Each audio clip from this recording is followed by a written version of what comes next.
What are the lessons we can learn? Last week we had you write it down. Write them down. Got 4 of them for you today. 4, okay? 4 big ones. Don't miss it. If you miss everything else, you're falling asleep, don't miss it. These are the 4, okay? I'm watching. I see everything up here. 4. 4 things. 4. How many? Okay. 4. I think that's how you do 4. 4. 4. 4 things. All right, number 1. God is in control even if it seems he's not. Can you imagine? He is orchestrating history to accomplish his plan. He is orchestrating all of this to accomplish what he needs to be accomplished. He sees where you are. He knows what you go through. He knows what role it plays in the master plan of everything. But he is defeating the enemy in the heavenlies according to his timing, his plan, and his goals, even when you can't make sense of it. God is in control. You want some hope? There it is. No matter what you go through, God is in control. May not seem like it. You don't necessarily hear his voice. You don't necessarily see things automatically, magically change. But you know what? God is still working his plan in his accordance to his will. Number 2.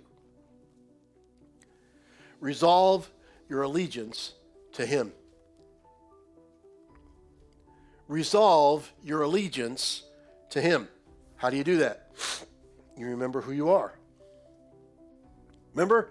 Daniel, first thing they did when they brought him in, changed his name, changed what he ate, changed where he slept, changed what he did, changed all his activities, brought all the books in. They were going to train him in all the ways of the Babylonians.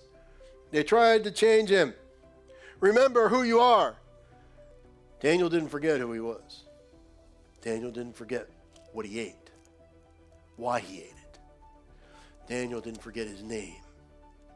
When the 3 Hebrew children got put into to help be his assistants, you know what he called them? He didn't call them the Babylonian names. He called them Shadrach, Meshach, and Abednego, the Hebrew names. He knew where they were, who they were. Resolve your allegiance to him. Remember who you are. Choose holiness over all the other options. That's part of the gig of the enemy. I'm going to throw you out all these options. You can do this. You can do this. You can do this. This will be more fun. This will be more convenient. Do this. Do this. Do this. No. Choose holiness over every other option. May not be the easiest. May not be the best. But you know what? It'll work out for the best according to God's plan. Because you're living for him in the midst of the enemy. So resolve your allegiance to him. Number 3. First one being, God is in control, even if it doesn't seem like it. Number 2, resolve your allegiance to him. Number 3, don't give up. Don't give up. Things change, and yet they remain the same, don't they? People change, and yet the same old thing happens over and over and over. There's going to be ups. There's going to be downs. There's going to be unanswered prayers. You're going to be confronted with pressure. You may be faced with death. Even thankfully, we've not faced persecution here in America. But it's coming. We've seen things over and over that are facing that. Victory is found if you never give up. When the flood is all around you, never give up. When wickedness seems to overwhelm you, never give up on your God. Foundations are shaken. The ground is yourself in the rock, and you will be able to stand as opposed to giving up. Never give up. Ever. Follow God and live for him every day of your life. Here's the last thing. God always has the last word. Always. You may not ever experience the end of your troubles.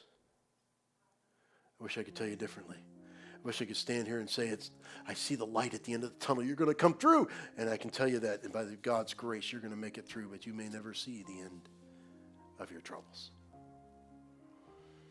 You may not witness the salvation of loved ones as you've been praying, or the healing grace that you've been hoping for and asking God to accomplish. You may never see those things.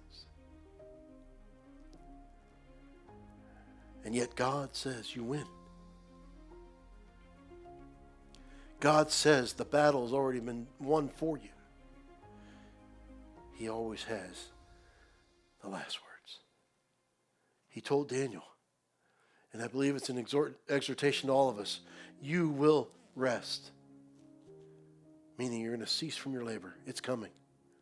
There's going to come a time when you will rest. In this instance, it talked about him dying. You may come to the day of your deathbed, and God says you will rest.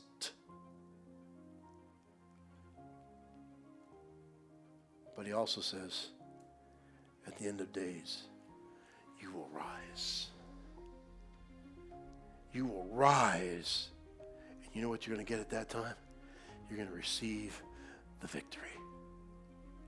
That, my friend, is God's